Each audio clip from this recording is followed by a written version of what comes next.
I'm Metal Matson from Super Geeky Playdate, a proud member of the Gonna Geek Network. Just like the show you're listening to now. The opinions expressed are those of each individual host. Check out all other podcasts at GonnaGeekNetwork.com and get ready because geekiness begins in 3, 2, 1.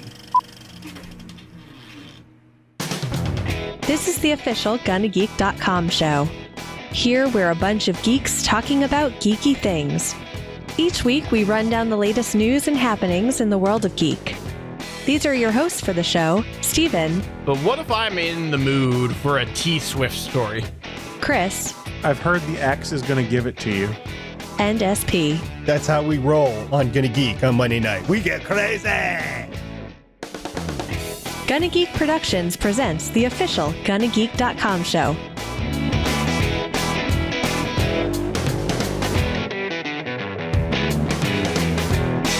Hello and welcome to an all-new episode of the official GonnaGeek.com show. If you're watching the video side of things, you see that I'm wearing a Flash shirt. My name is Steven Jondrew, and that's what women call me, is the Flash. We also have Chris Ferrell.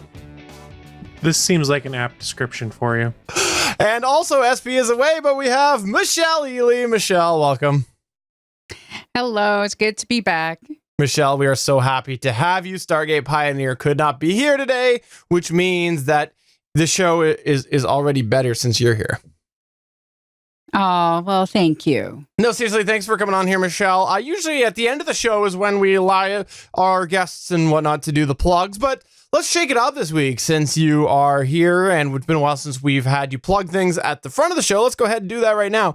If you are a listener and you wanted to follow Michelle Ely, how exactly would we do that? Well, you can follow me on Twitter at Michelle Ely. All right. And what about if we wanted to follow your podcasting? Well, I am a co-host on the Starlight Tribune, and I am a consultant on the Legends of S.H.I.E.L.D. And where can all of those be found? What website could one person go to in one area? Google!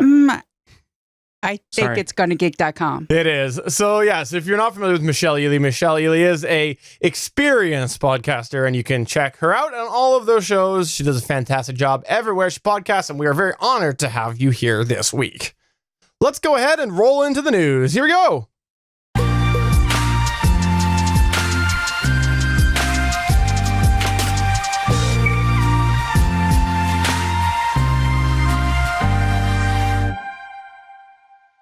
All right, let's kick it off with some Mark Hamill news because it's always a good day when there's Mark Hamill news, right, Chris Ferrell?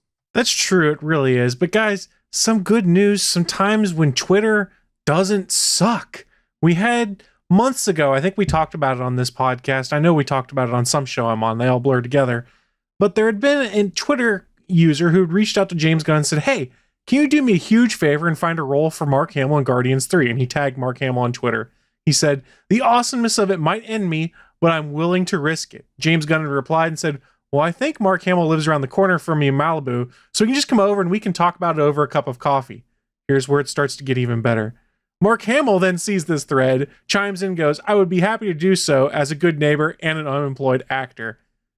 They then go back and forth. James Gunn says, let's do it. And Mark Hamill says, DM me for my contact info if you're serious and a good neighbor. So everyone thought, haha, maybe this is all that's going to come out of it.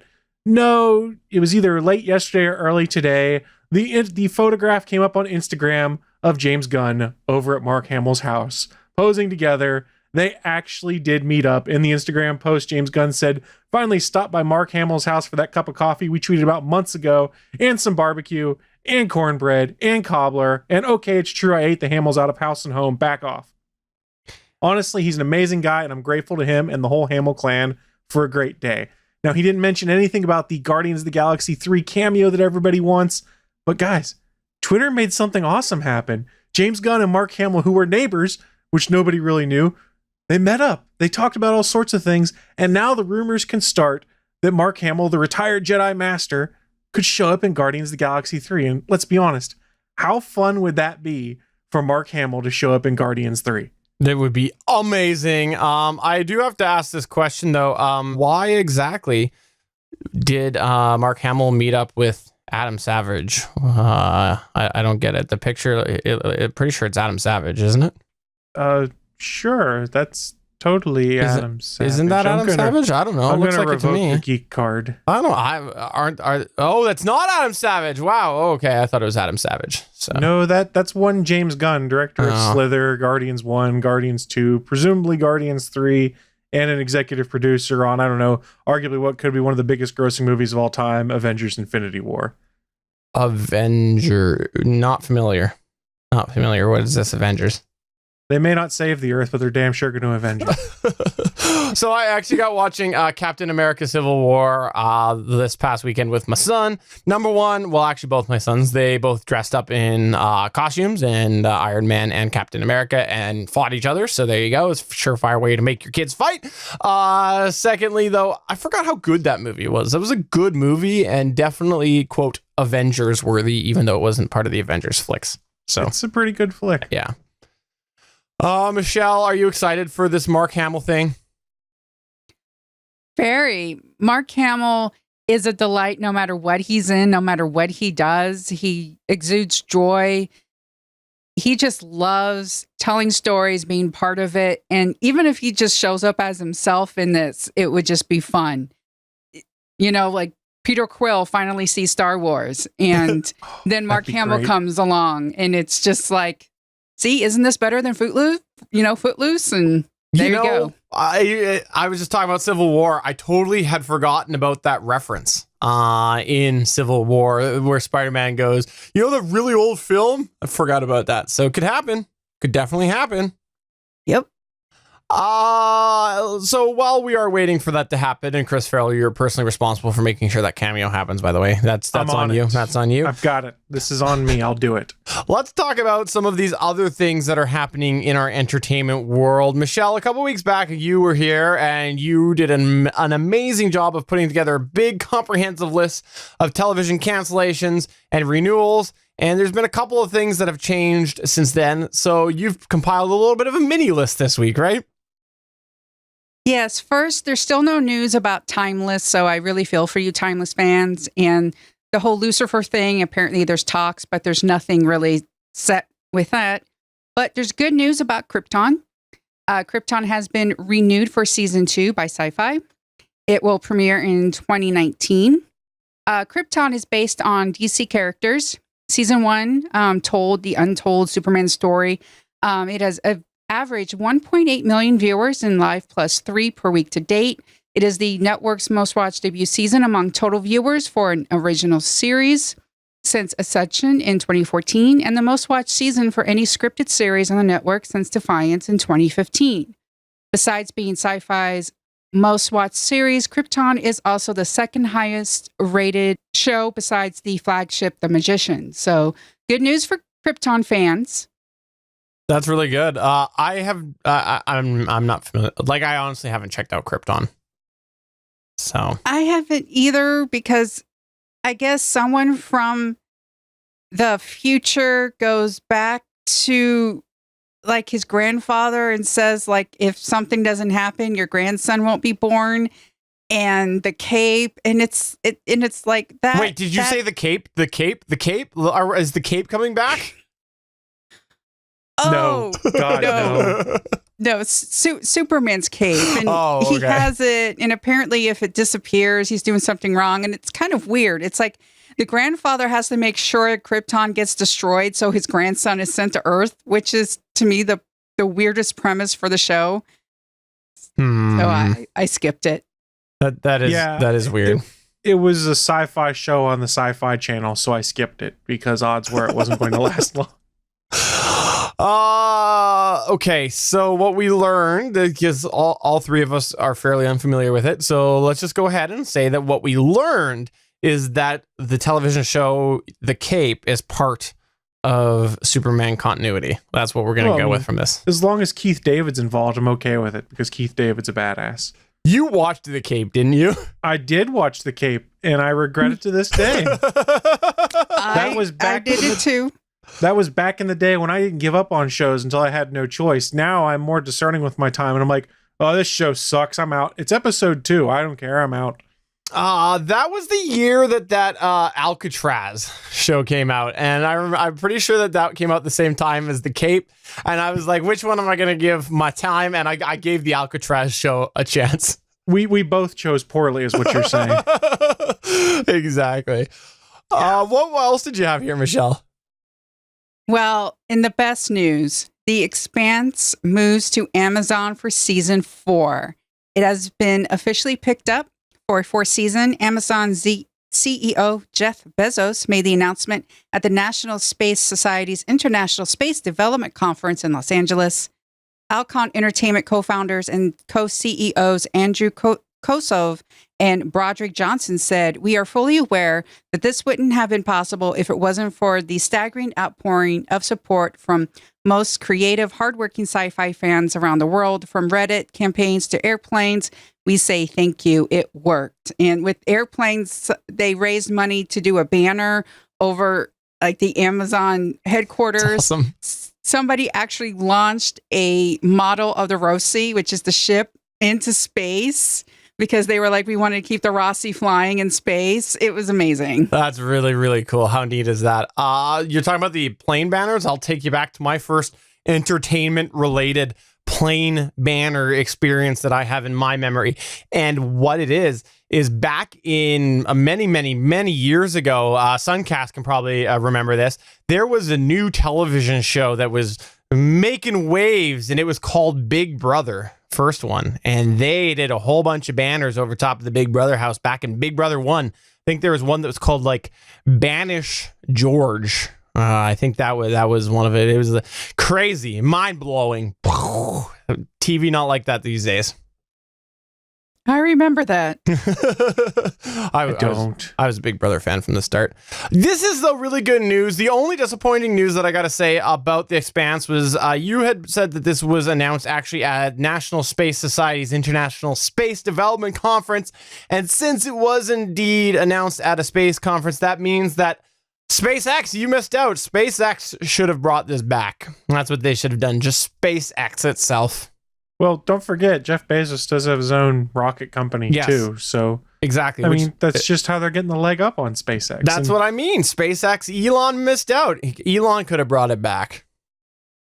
There was something I had read, and I can't remember where. It's probably in one of the numerous tech blogs I read in the evening. Something to the effect of that Jeff Bezos is supposedly a fan of the Expanse books and really wanted the series and lost out to sci-fi. So him getting it now, that's kind of one of those, okay, that's kind of cool. You got it when you really wanted it originally. Now, I can't verify that that's true or anything. I saw it in a couple places, but it's the internet. So for all I know, it was written on April 1st and I didn't realize it.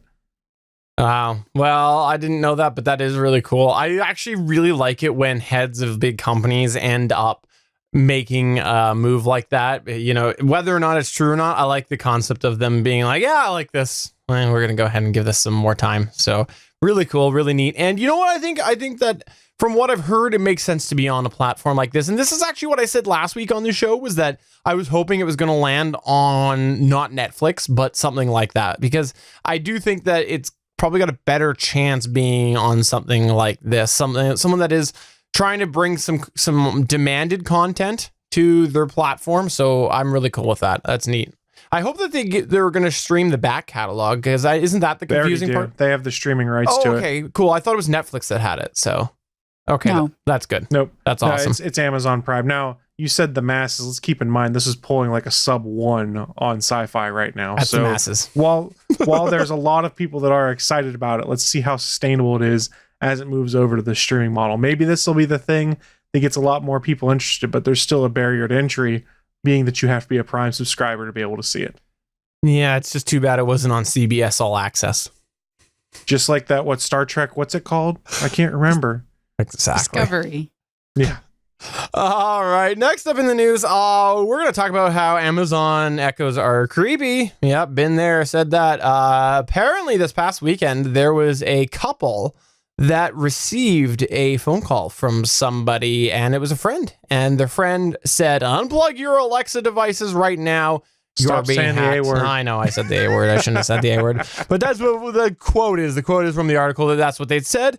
And so then they unplugged all of them, and then originally said to their friend, yeah, you're full of it. That's not happening. To which their friend quickly responded and said, you sat there talking about hardwood floors. And the Seattle couple did realize indeed that their friend had received a copy of their conversation. Now, Amazon looked into this, and what they found was that the digital assistant ended up mishearing somebody within the conversation say the A word, the trigger word, and apparently misunderstood the conversation as the request being made to send a message. Then at that point, the device actually responded and said, to whom? And the AI thought that in the conversation that was happening, it had heard one of the contacts and then ended up sending this message about hardwood floors. So obviously the right set of circumstances had to happen in this. This is something that it's creepy to know that this digital assistant did end up sending a private conversation over to a friend. It could have been a lot worse.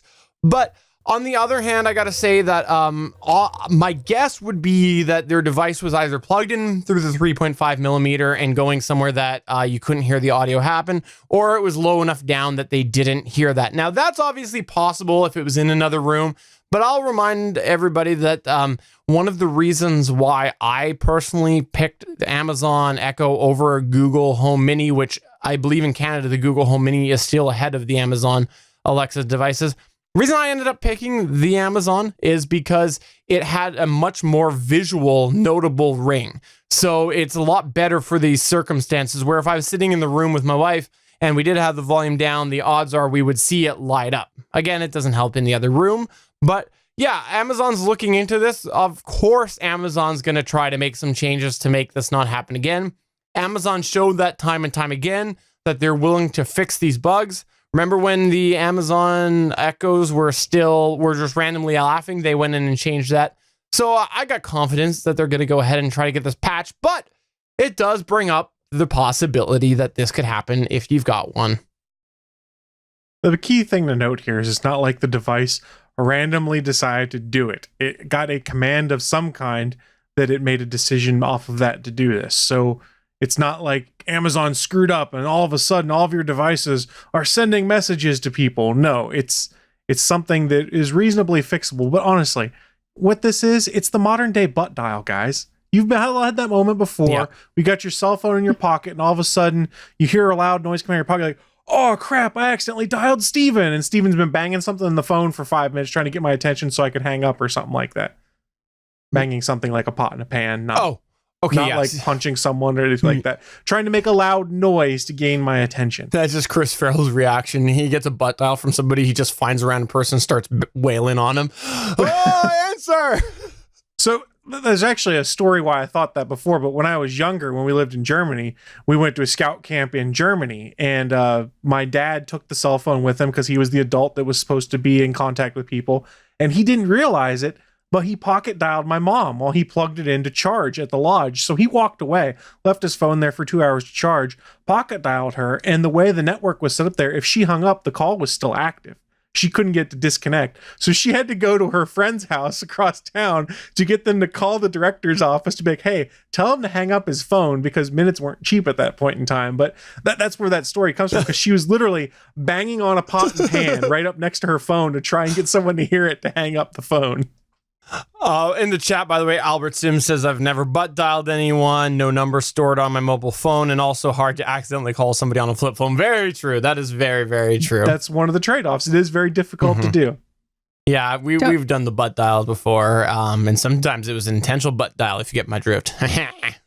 Hey, doesn't this have to be a skill that's enabled on Alexa in order to call people? It does. Absolutely, it does. I think so. I can understand why people would do it. Like the room-to-room feature, you have to have the skill and this capability, because it's not really a skill. It's a feature within the Amazon Echo, but you have to have it enabled to be able to do that room-to-room.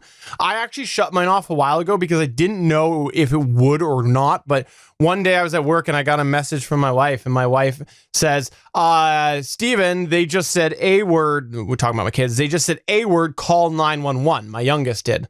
So we didn't know if it would or not, but I immediately got on like right away at work and started. I mean, I waited for my appropriate break and then get on the chat with Amazon and had them deregister that feature. So I haven't had that since, but I will admit that since I deregistered that, I have missed the possibility of calling Chris Ferrell at midnight and calling other rooms. I've missed both of those options. So yeah, so drop-in and messages are all things you have to opt into in the settings of the Amazon A-Word app, because I wanted to use it and I had to go look up online how to do it because I forgot how to enable drop-in and those things. So they had probably opted into these things.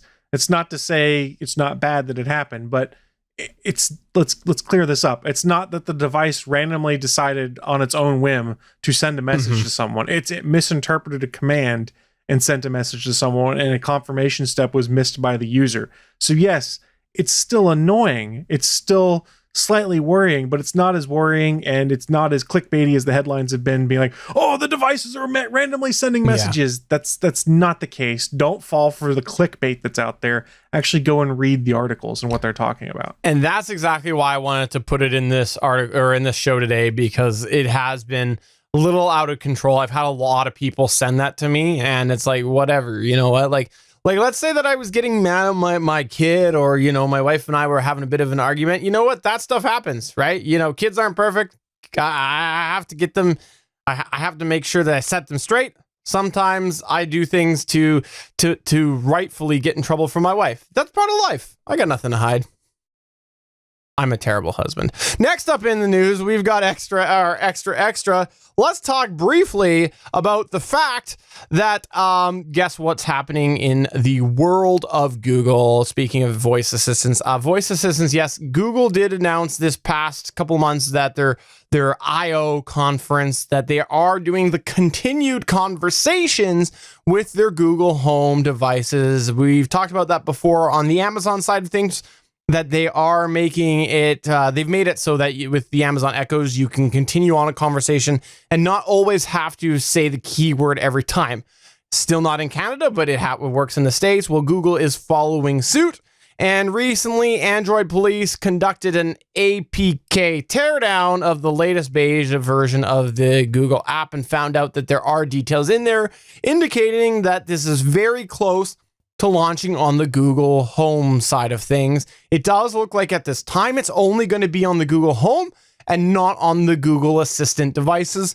I think if there's anything that we've learned from the way that Google has operated with the Assistant since it first launched, they start on one area and then they roll it out. We saw that with the Pixels and I think even the Nexus back in the day.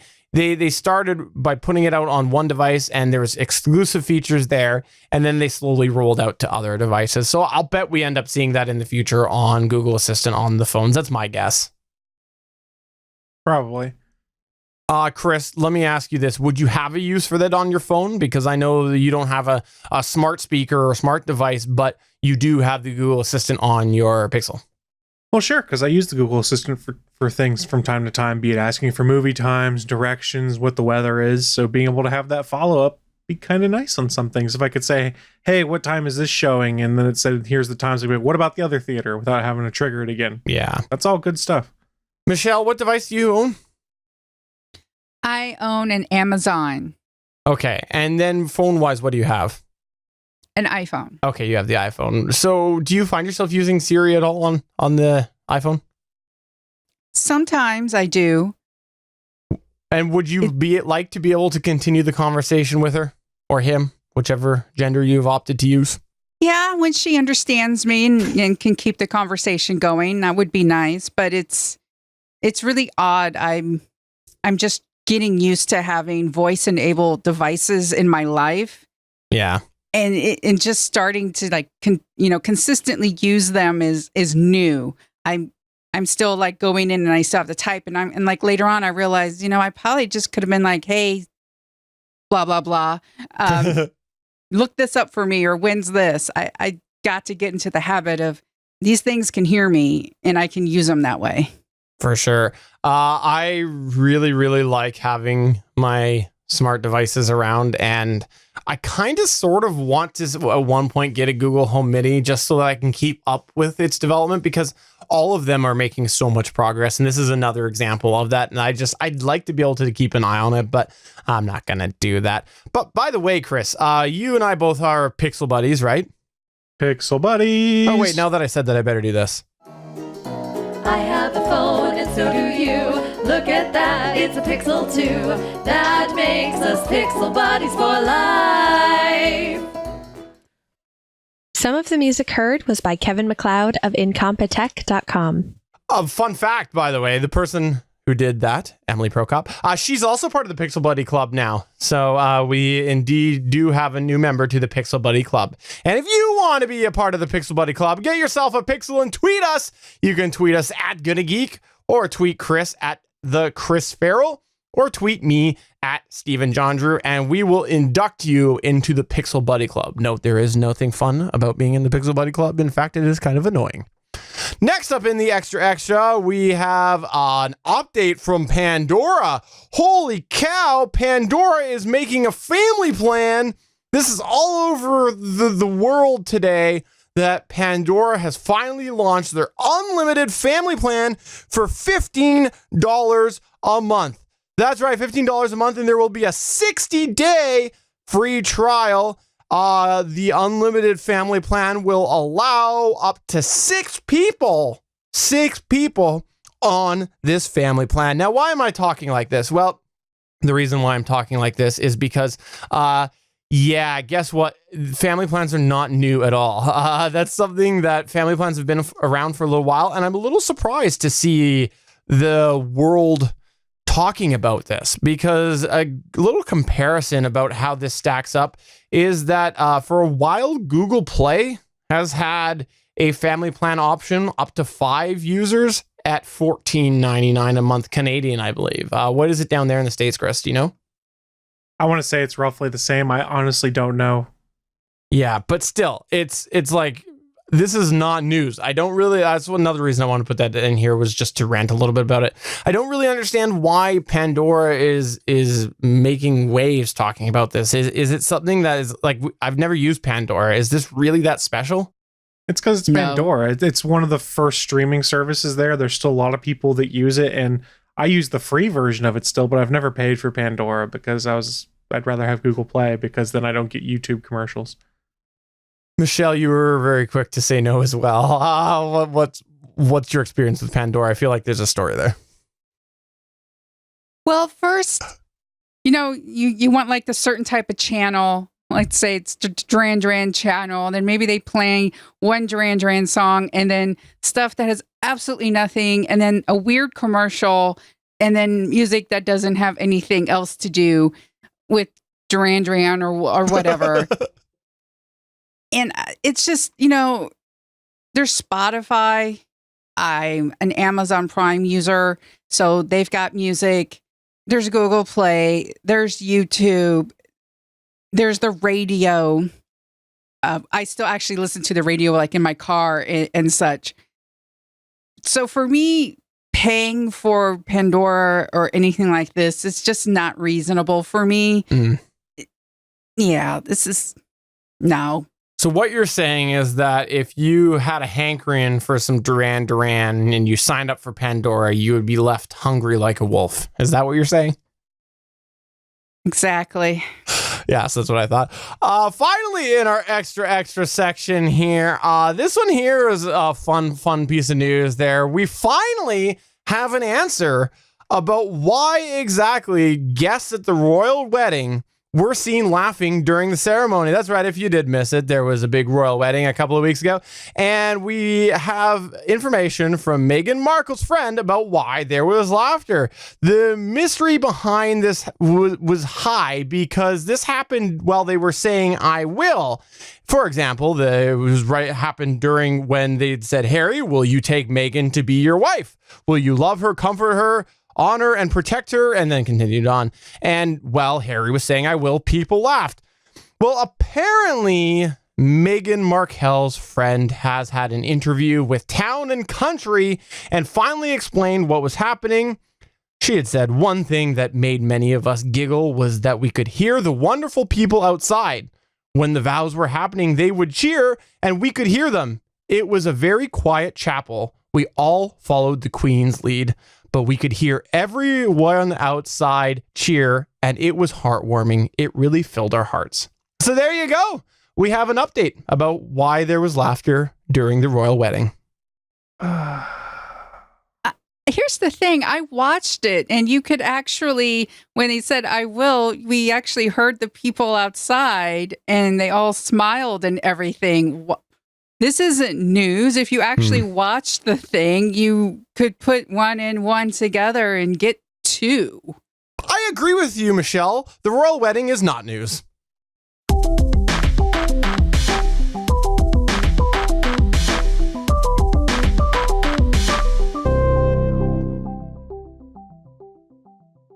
All right, let's talk a little bit about Chris Taps That App-ish. Well, we're not going to do this segment. We're just going to talk about the segment. Should we just talk about the segment? I think any segment that Chris has to speak for an extended period is a bad idea, and that's when people turn off their video players. Okay, Chris, this is usually where you talk about an app. Now, apps are often found on Android. They're found on Apple iOS devices. They're sometimes found on your iPad. Sometimes you've even found an app for your wonderful Windows phone that you once owned. Chris never owned a Windows phone. But this is something that today's app comes from left field, doesn't it? It comes from like the 70s.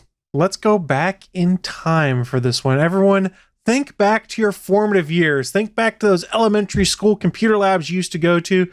You had your typing classes you had to do. You learned how to type. But then when you were done, you got to play a game, an educational game. And what game was that, Steven? It was Dance Dance Revolution. And now I feel old.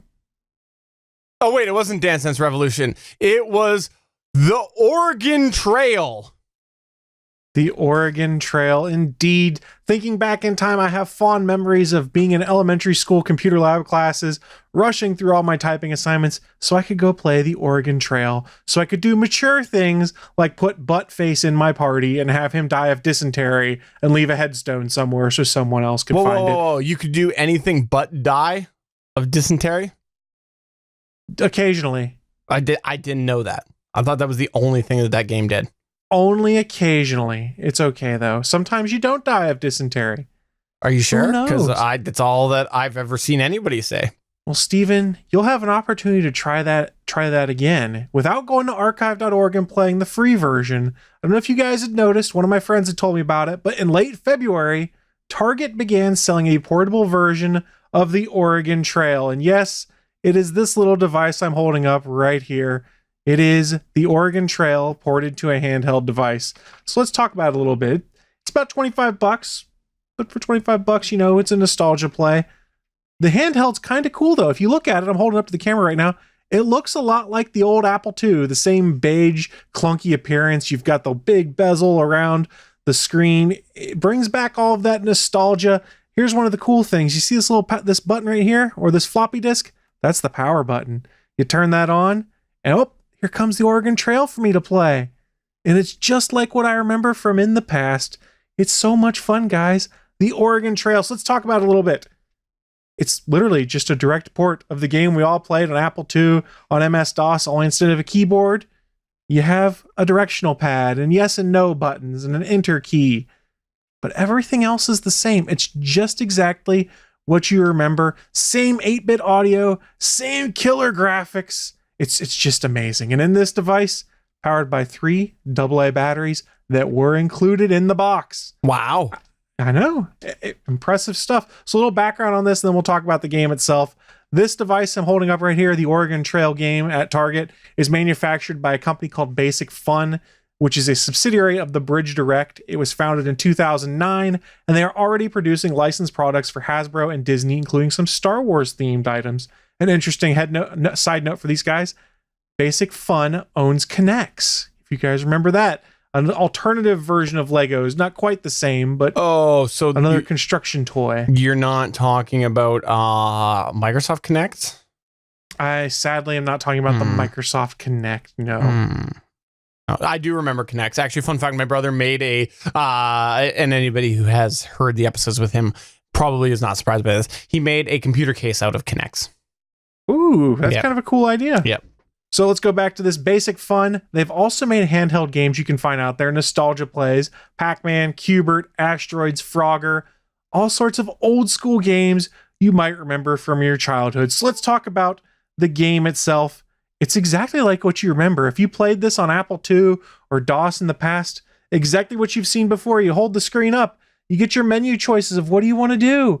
It's exactly what you've seen, but instead of being able to push the number keys to do it, you just scroll up and down and you hit your enter key and it goes to the next one. It's exactly what we had in the past, guys. Go down the trail, you can go hunt, your wagon axles break. If you decide to be a banker, your hose, you got to buy a bunch of parts, you can't repair anything. It's exactly the same, full color, original 8-bit sounds. You can name people butt face like you did back in the past. It's just kind of inconvenient now because you don't have a keyboard anymore. So it's like name your party, you're like scrolling up and down to select letters. There's an on-screen keyboard that you select things with. So not as convenient. If you want to be able to put butt face or butt man or something like that in your party, I'm trying to think of all the things we did in 3rd grade. You got to put a little more time and effort into it, but it's still totally worth it. When they inevitably die of dysentery, you can leave the headstone that says, "Here lies Buttman." And Buttman 2. And Buttman 3. Buttman 2. It's exactly the same. One of the only main differences I could see in this is whenever you get to a fort or to a river, there's an option to save and quit the game, and then you can turn off the game just by hitting that power button, and you're good to go the next time you want to play. Now, I could have gotten an app that does this on my iPhone, on my iPad, or on my Android phone. I could go on archive.org and play this exact same thing in the web browser. But there's a cool little nostalgia play of being able to pick up something that reminds me of those old Apple II computers and just sit there and immerse myself in a game that I loved as a kid. What I would love to see is to take this game that folks our age all know and love and give it to a kid who's like 7, 8, 9 years old and be like, here, try the Oregon Trail. What do you think about this? I don't imagine they would have the same warm, fuzzy nostalgia feelings, but you never know. So they keep making these plays do nostalgia things. I talked about the fact that Basic Fun, in addition to doing this, has done Q*bert, Asteroids, and Frogger. The real question, though, guys, is if you could have them make any other game from your childhood, what would you pick now? We've already got the Oregon Trail, so that big heavy hitter's out. I'm open to suggestions. I'm going to say Carmen Sandiego because that would be fun. Absolutely, Carmen Sandiego. That was a ton of fun. I used to play that for hours. I loved that game. And yeah, no, I think that would be a good one. I'm trying to think what else I played, but I played a lot of that. I'd like to see the original roller coaster tycoon at one point come back. That's a little bit later in life, but that was another. I think that would be tough to do on a simplified interface, though. I guess that's the only problem. Yeah, that's true. But I'd like to see Carmen Sandiego come back. How about you, Michelle? See, I'm older than you two. So, like, this is like one of the first computer games I was actually exposed to. So for me, like, okay, I was not a good kid in the 4th grade. I cheated, and okay, in the 4th grade, you actually had to complete the Oregon Trail as an assignment. Okay, that's awesome. That's really cool. I would say I failed it constantly. I played that game like all year long, like about 12 times. I beat it at least 10. You know, I was like the Oregon Trail master. And eventually it was like, Michelle, like, are you really? And it's like, and then I realized I had to like, okay, they're on to me. So I had to like finally finish it and stuff. So for me, like that, you know, like that was like it. And then there was this other game on there where it's like it was Turtles or something. Like I can't remember. I don't remember that one. Yeah, see, I'm from like these things first coming out. I remember like when this stuff first came out because I am old. Yeah, so that is great that it's portable, and I think people of all ages should play it because you should die of dysentery at least once in your life. Absolutely. It should be a requirement for life. And I'm sure there's an app that exists for it, so you don't have to go and pay $25 for it. But if you do want to experience this for yourself and you want the handheld experience, it's at Target. It's exclusive to Target right now. You can get on their website or go to the store and pick it up. They had like 3 on the shelf when I went in and got it. $25. Or you could just, like I said, go on archive.org, play it yourself. And if you want a variant of the Oregon Trail, a game that is the same spirit but slightly more different and wacky, there is a version that you can get on iOS and Android called the Oregon Trail, which is about a zombie apocalypse going on, and you are caravanning from the East Coast to the West Coast to stay safe from zombies. And you have to hunt zombies and you have to escape them and you have to ford rivers of zombies. It's very much the same as the Oregon Trail, just it's a good play on words. So there's tons of variants of this out there. Experience it for yourself or just go and enjoy the nostalgia for yourself. My favorite variation is it's a version of it, but you're a drug runner, and they use code language, and it's called the Oregano Trail. It's not talking about cooking, so that's not true. I made that up. We should make it though. I was looking at some of these classic games in the era. I just did a quick Google because that's a good question you asked, and so many of them though you can get, like Frogger, right? Frogger was another one. Pac-Man, that's everywhere. Castle Wolfenstein, right? A lot of these are available. Obviously not in a small platform like that, but these are things that I think it's actually kind of surprising we haven't seen this game come out in a small form factor yet, or really officially in any capacity. So it's nice to see because so many of these other things have indeed been wow. Okay, I'm distracted here. Now I see one 1984 called Beyond Castle Wolfenstein, and it appears Hitler is on the cover. That's right. Some of those ones are classic like that. There's the Wolfenstein games, interestingly enough, if you've played the newest incarnations on the current gen consoles, you can make BJ go to sleep and his nightmares are playing the original Castle Wolfenstein. It's literally a direct one-to-one port of different levels of Castle Wolfenstein. Wow. Crazy. Well, thanks for sharing with us there, Chris. That's fun, and I hope that you spend hours at work playing that and not working. I purposely didn't take it to work. And side note, Target is not paying me, but if they wish to, please feel free to write me a check and I'll talk about the Oregon Trail everywhere. Well, that's going to take us towards the end of the show. Before we wrap up, let's take a moment here to go around the table and plug and promote, do whatever we'd like to do. I'll start off first and say, we did mention it earlier, the Gonna Geek Network has a bunch of amazing geeky content on there, a bunch of amazing podcasts. If you have a geeky podcast of your own and you're thinking about joining a geeky network, please go to gonnageek.com/join and you can fill out the application form and we'll review your podcast and see if you're a good fit to join the network. We're always looking to expand the network with more geeky content.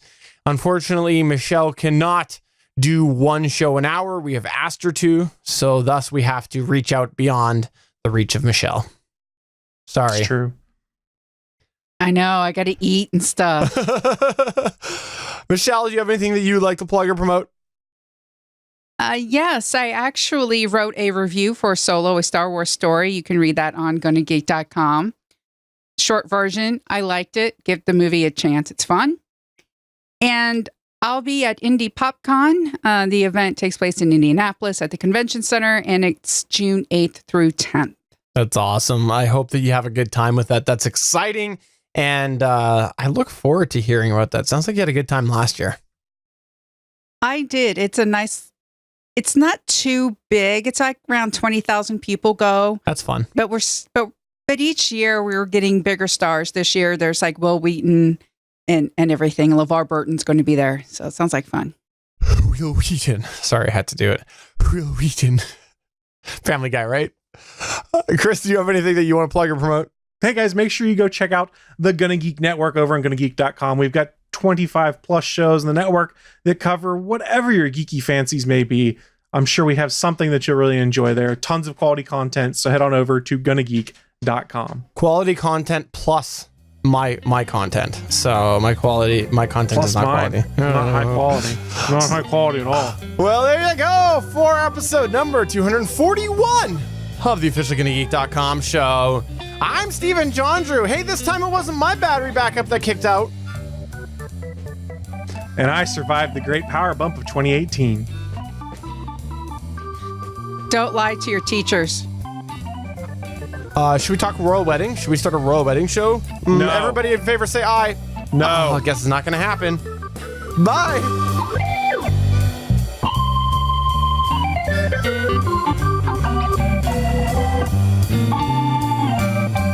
Thanks for checking out another episode of the official gonnageek.com show. If you like the show, please give us a 5-star review in Apple Podcasts or a thumbs up on YouTube. You can always join us for our live recording sessions, which stream Mondays at 8:45 p.m. Eastern at www.geeks.live. And remember, you can find our full back catalog at gonnageek.com/show. If you're itching for more geeky content, check out other shows on gonnageeknetwork.com. Voice work was by Emily Prokop of the Story Behind podcast. That's it for this episode. We hope to see you back again next week.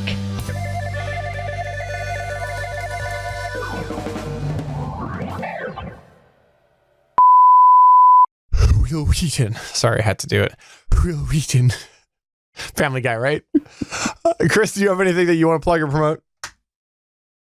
Just go check out some of the other great shows that are on the network. We've talked about it before. Head on over to gonnageek.com, click on the network button. There's 25 plus different shows on there that's going to cover whatever your geeky fancies are. I'm sure we have something that covers. Oh, Chris froze. Let's do the Chris impression, Michelle. He's back. He's There back. he Whoa, and is. his light's on now. His light is on Yes, now. because the power went off in my house. So Oh, wow. everything that's on battery backup kept All the right. computer on, and my modem is on battery Okay, backup quick. also. Say your plug again. Give your plug again, and then we'll quickly wrap it up. I'm off batteries now. I'm back for real. Oh, are you? Okay. Yeah. So, okay, go. Wow, I'm surprised. It's just Let me get that's let me weird. get my lights dialed That's in. weird that happened. You came back Well- quick though. That's good. No. The UPS is on my PC, kept it up and running, and there's playing now. I don't know what. Sorry. It's okay. We're on the live stream. Here, Okay, Google, stop. as long as you don't get us flagged from that, okay? Or we're just gonna keep talking so that Google can't hear it. Sorry, it's still going. We're just gonna. For some reason, maybe there's I'll- a Google Home going Here, off I'm just in my gonna mute basement. Chris. I'm gonna mute Chris. Otherwise, we might end up getting taken down. We're good. I've got to find which one Michelle is. Michelle, are you still there? Chris, give us Yeah, a I'm thumbs still up when you're here. back. Okay, when you're good, give us a thumbs back. Okay, so we'll just wait for Chris to fix that and then do the sign off. This is a riveting sign off. I'm aware, but we could pretend we're dancing to Chris's music. Here, we'll pretend. Just a YouTube automatic filter will probably find it, and we don't want to get a flag against the account. Ask Suncast about that. Suncast will tell you all about. Actually, it was Facebook, I think, but still.